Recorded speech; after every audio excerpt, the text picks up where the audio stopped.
Þá er komið að næsta fyrirlesara í dag sem Steinn Sigurðsson, kemur frá Plain Vanilla og hann ætlar að með fyrirlestur með yfirskriftinni From Monolith to Services at Scale.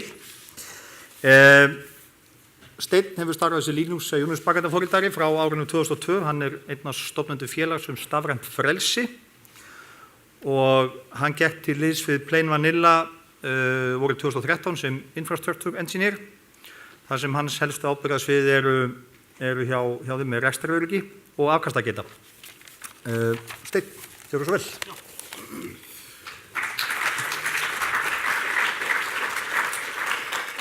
Þakka þér fyrir. I'm going to be doing this talk in English. And for those of you who don't know QuizUp, I'm going to start with just a couple of very small statistics. So we launched in November 2013.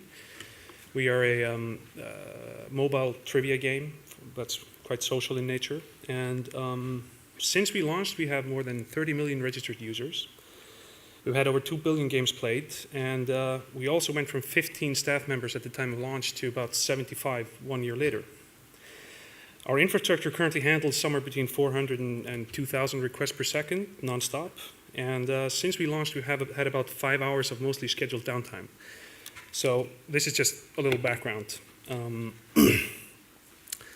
So let's take a brief look at our architecture as it was when we launched and also when we started taking services more seriously.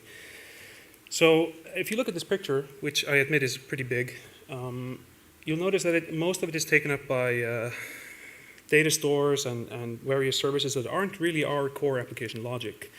In fact, if you look in the sort of upper left part of the picture, you'll see a little box which says AWS Autoscaled, and in there is something called an app server, which sits behind an AWS ELB, which is an Amazon Elastic Load Balancer.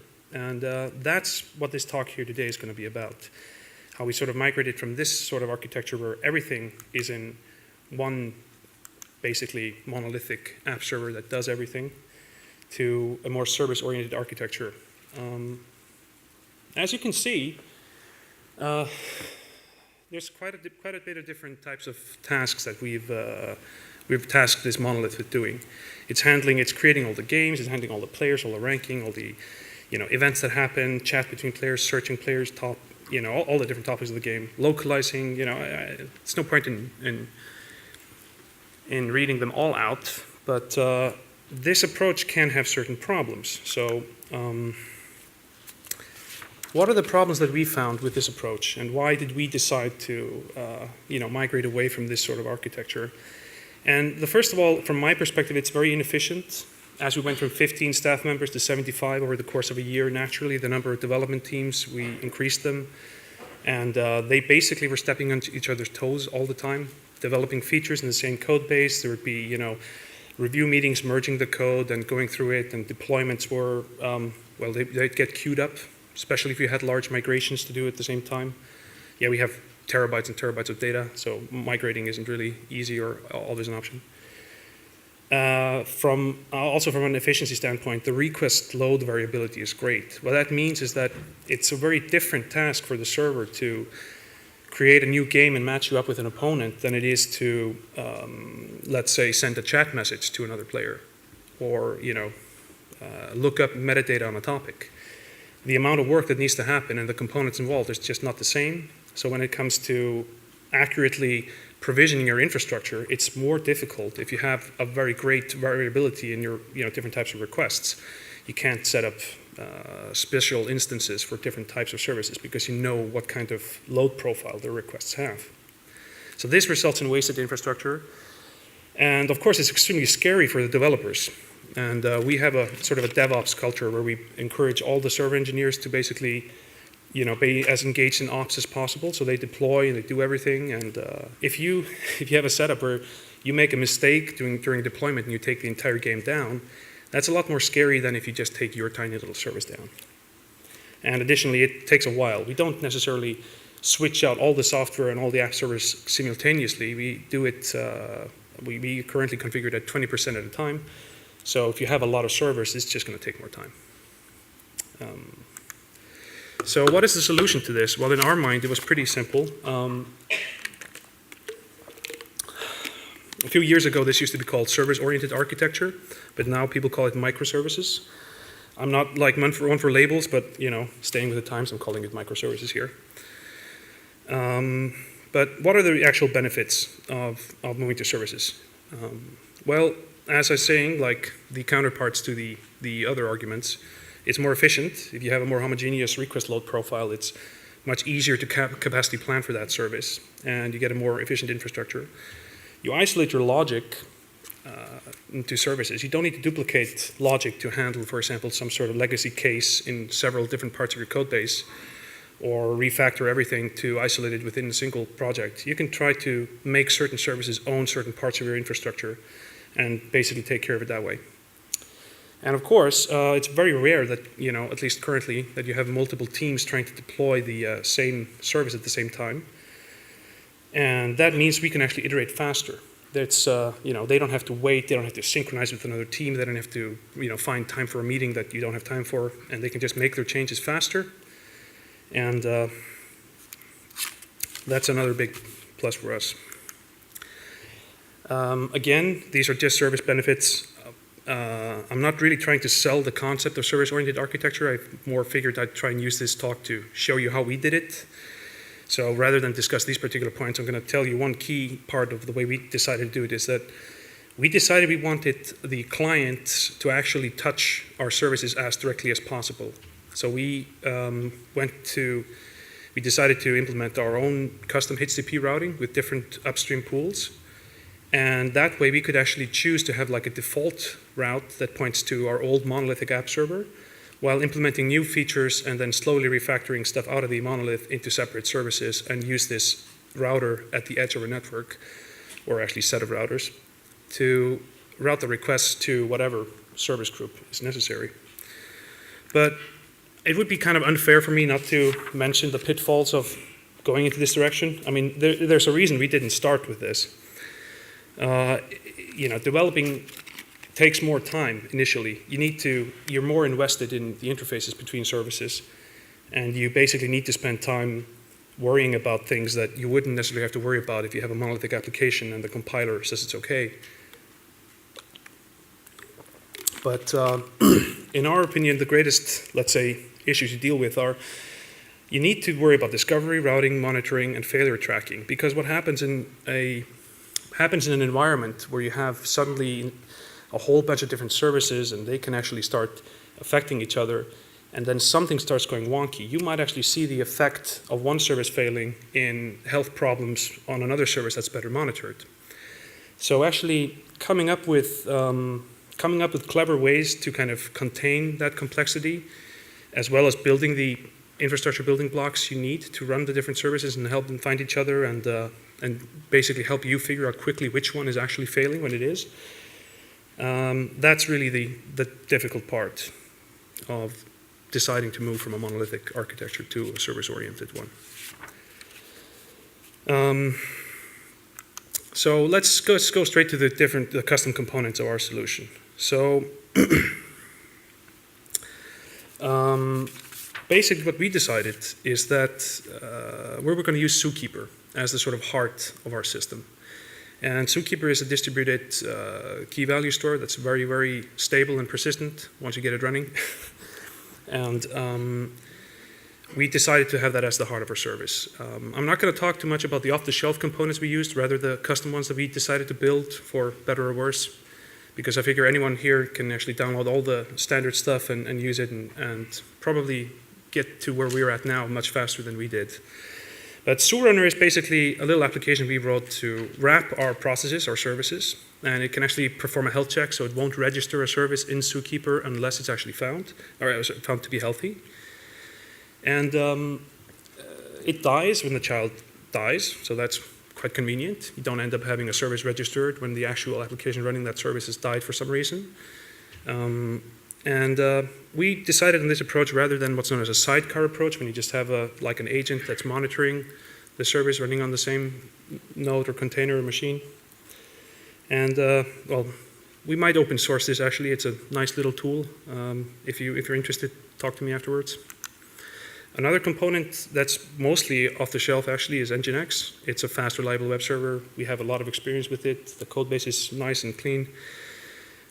We took a couple of modules and made modules for it. So we found an existing accounting module that helps us track metrics. Now we're actually tracking very accurately both the upstream latencies per service as well as the end-to-end latencies for our clients, which is something new. We didn't have this when we were using the Amazon ELB. We simply wouldn't know how long it actually took to deliver data to our customers because our machines were all sitting behind the load balancer of Amazon. And that was pretty much the only thing we could measure, how long it took us to deliver it. But we're a mobile company, so some of our users have very bad connections. And we noticed that the tail latencies we're seeing are huge, 20, 30 seconds sometimes. And this has an impact on how we design our API. Another important part that I wanted to touch upon here is the fact that we decided we didn't want an ELB facing people. So one of the reasons there is the latencies I mentioned, which the latencies are in general good with ELB, but it's just the question how, do you actually see them or can you monitor them yourself? So the first thing, if any of you are using Amazon, probably you'll think like, how do you solve the reliability if you're not using an ELB? Like now, if one of your nodes dies, your DNS entry is going to be pointing to that for a while. What do you do with those requests? What we ended up doing is we set up a little manager application that's running on each of our edge routers. And so we have X AWS Elastic IPs, and we run more routers than IPs, and each of those synchronized through Zookeeper so that if one basically is no longer healthy or is no longer connected to Zookeeper, its IP is free, and the Elastic IP Manager will try to take a lock in Zookeeper and will claim that IP. And we measured it to, if a machine dies or becomes completely dead for some reason, we're talking maybe 30 seconds of 30% of our traffic having interruption for 30 seconds, rather than several days if we had just used DNS, because of issues I'm not going to go into here. Another solution component, and this is probably the most interesting one, this is what we call very innovatively the router manager. My jokes are a real hit. Okay. So what the router manager does, this is a little daemon that runs on every single router. It watches the two different paths in Zookeeper. I call them here Zookeeper routes and Zookeeper services.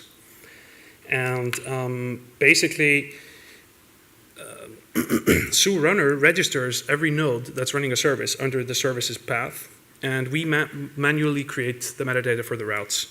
There's an example of a little piece of JSON that would basically control a route, and in this case, it's going to point to the nodes in the topic service, and it's going to be basically active for the locations/collections.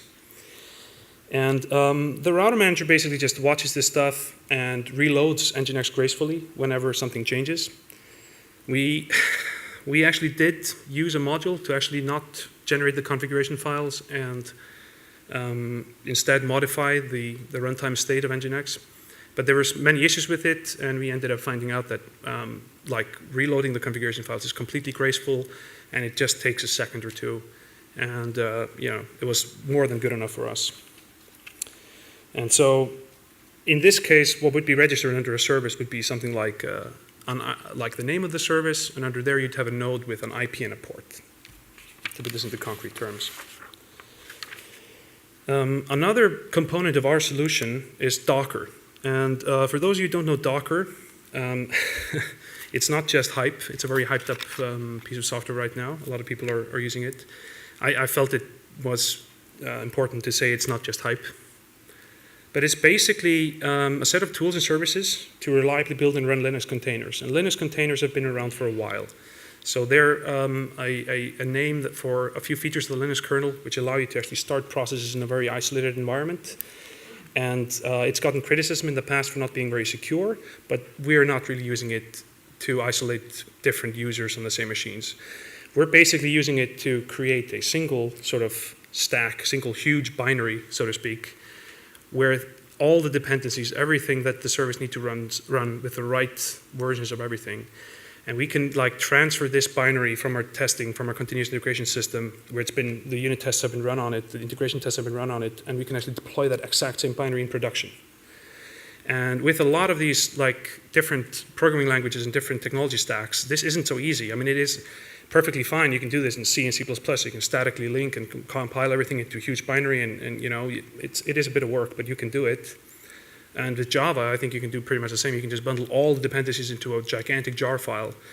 But with other languages, and we haven't really locked ourselves down to a small set of systems languages yet, this is a big problem. And yeah, I really like Docker. Yeah, here are some of the benefits.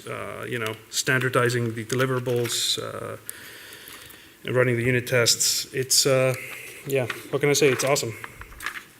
Another component in our solution is naturally a Docker registry. So once you've built a Docker image, or so the nomenclature used in Docker is basically you have an image and then you have a container, and the image is just an image and the container is actually a running container.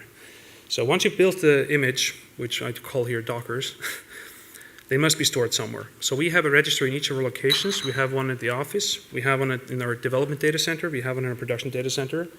And our continuous integration system basically builds and pushes these images, these Docker images, to the registries.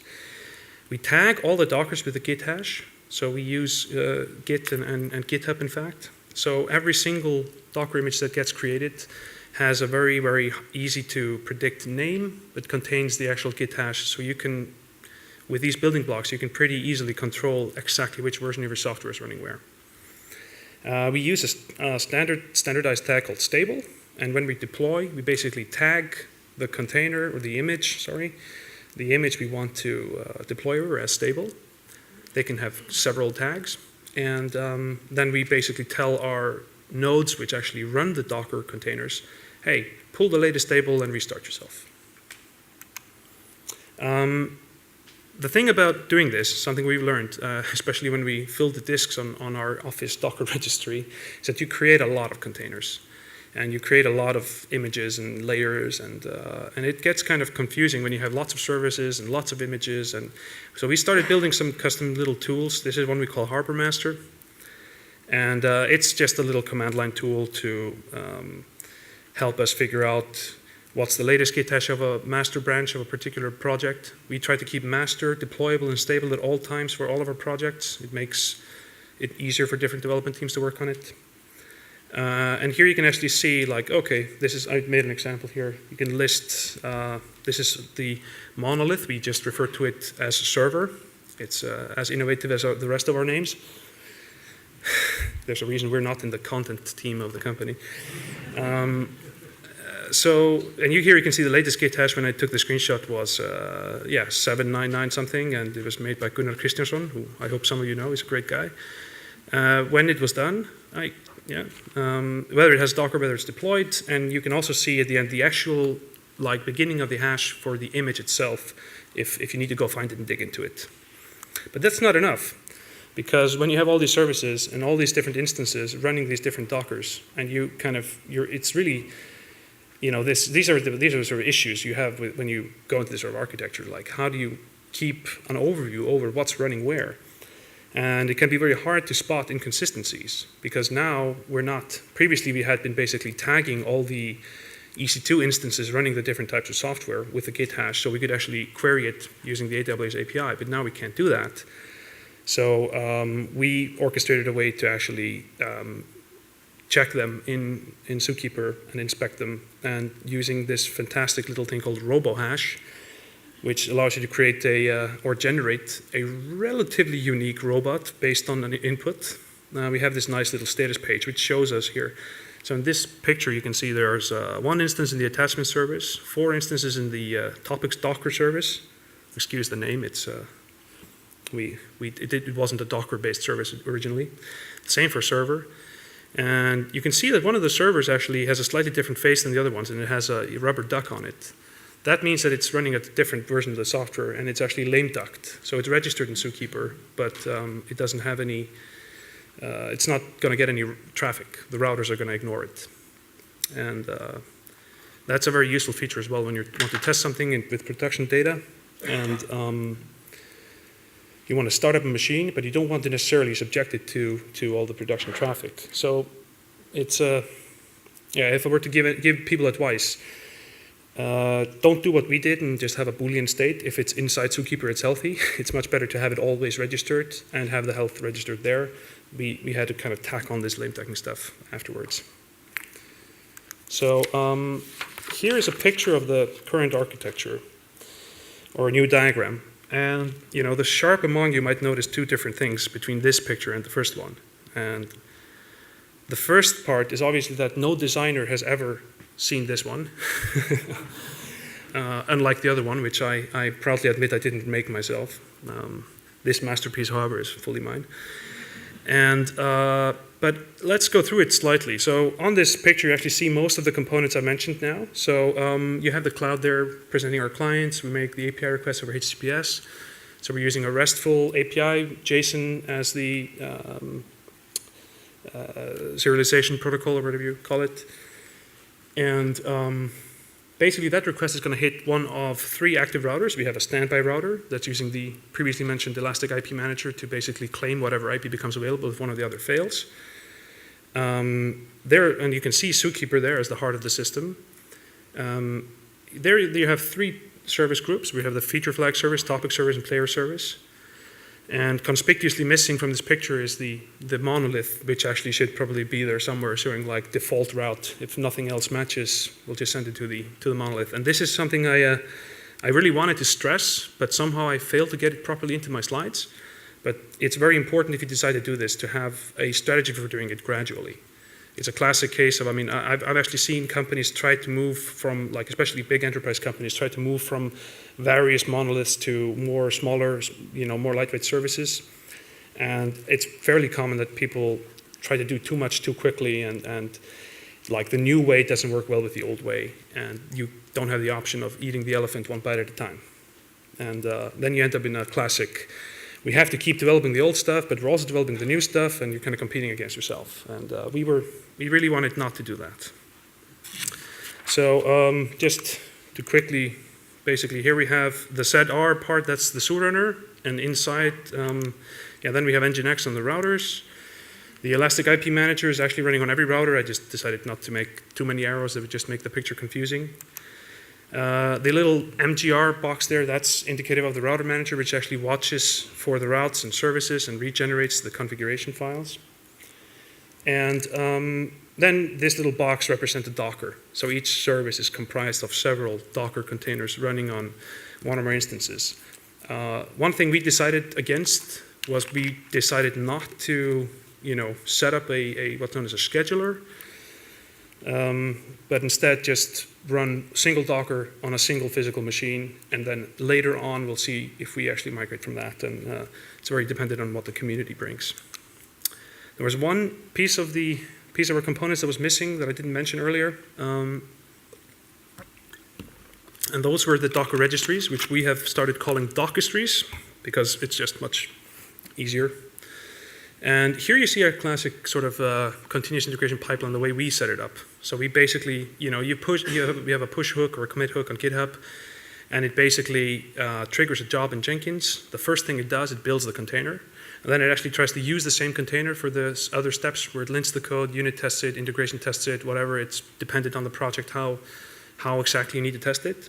And if they all pass, this can get tagged, well, however you like, and pushed into one of the other Docker registries or Dockistries. In this picture, I have the staging Dockistry here, and we're actually using this now to continuously deploy some of our services which are in very rapid development and are not in production yet, but I hope to be able to do this in production fairly soon. So now I've pretty much told you the story of how we did it in terms of like what custom components we ended up having to make. And like, what are the benefits? What did we actually notice any benefit of doing this? We started with this new architecture in November. And so I think now we have 3 months we have some experience with it. And I think the team autonomy has improved. I remember spending an immense amount of time at large meetings reconciling different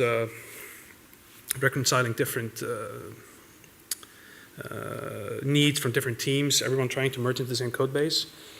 And this means more in development speed. People iterate more quickly, and we also see greatly improved performance. I think we had our topic metadata service was first just completely a part of the monolith, and we rewrote that in a different language with different we used different technologies to do it.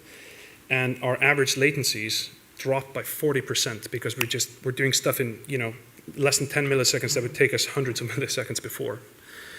We have more than 10 services, 5 in development or so. We have to wonder about a couple of issues. How do we actually do service-to-service communication? There's a question. I mean, central event bus or message queue, that's very popular. We're looking at that a lot. RabbitMQ or Kafka or something. How does the service know what the others are doing? And probably we're going to have to go with some sort of RPC. I don't know. Thrift is an option. Maybe just REST as well. And probably we're going to have to start standardizing our stacks. And one of the reasons for that is we have what we call a productionization checklist, like stuff that you have to have done in terms of monitoring and all kinds of, you have to dot the I's and cross the T's before you can make a service. And that's, if we standardize the stacks, the boilerplate can be shared between services much more easily, and it's better for speed. So the lessons we learned so far, I mean, probably to many of you, it'll seem like we spent an awful lot of time just reinventing the wheel in various places, and we definitely did.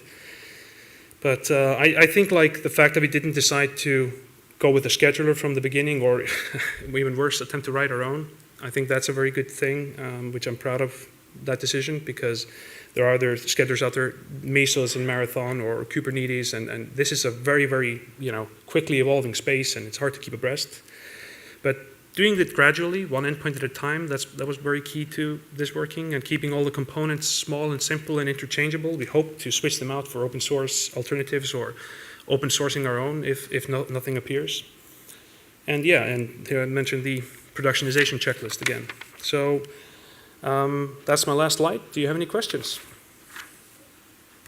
Yes? Just about the services themselves. So you're going to microservices. Are you splitting out your data underneath into separate databases as well? In our first step, we're actually allowing them to, unfortunately, dip into some data from other services. But the end goal is definitely that each service owns its data 100% and others don't touch it. And it's the sad reality for us is that we have a very large Postgres cluster installation with a lot of data, and it's just not viable to do all of it at once. So we're going to allow the services to kind of, okay, you own this table and I own that table, and we're going to try and keep it relatively clean. Any other questions? Oh. I have a question. So you said that you use, you're basically updating the route configuration in Nginx, right? Mm. So when you update the route, do you change the configuration on all of the Nginx instances at the same time? Yeah, so basically the question is when the router manager updates the routes, does it happen on all the instances at the same time? It doesn't happen at all the instances at the same time, because there's a router manager running on each of the routers, and they're watching the nodes for changes, and they'll do it in their own time. But it's fairly instant. It just takes once a machine is reported as healthy, you'll see it start getting traffic within a second. We've had issues with the router manager. It's written in Python and it uses threads, and we've had issues with that, like the watching thread dies and we never start watching again. So it's been a bit of a bumpy ride. We hope to open source that actually, because it can be pretty easily adapted for others. More? Yes? What are you doing in terms of do you have any canary deployments, and what do you do regarding rollbacks if something fails? At the moment, rolling back is fairly easy. You basically just tag whatever you want to be stable as stable. So you have the last container is still there. The only thing you have to do is you have to push the stable tag to the Docker registry, and then run the exact same deployment thing you were doing backwards. Our deployment scripts for like the manual deployments, they haven't evolved a lot from when we were just baking our own AMIs all the time, but they are improving, and we kind of hope that if we just kind of move much more to continuous delivery, we won't have to orchestrate this too much. But rolling back is one of the things we have to work on more, and it's currently pretty manual. You just tag it and redeploy. Yes? Before you started on this road of service for all the architecture, did you take a look at how other players in this space are doing things? Yes, this is exactly let's say, the architecture that you saw both Facebook and Twitter, and I think also Instagram basically migrating themselves to. So we felt that, it's a debate that I'm not particularly equipped to take, because it's so dependent on your organization and the problem you're solving, whether this makes sense for you. But I think for us, it definitely made sense, mostly because we had so many different development teams, and managing that was becoming really hard. Are there more questions? Sorry, I get a lot of glare. All right. Well, thank you.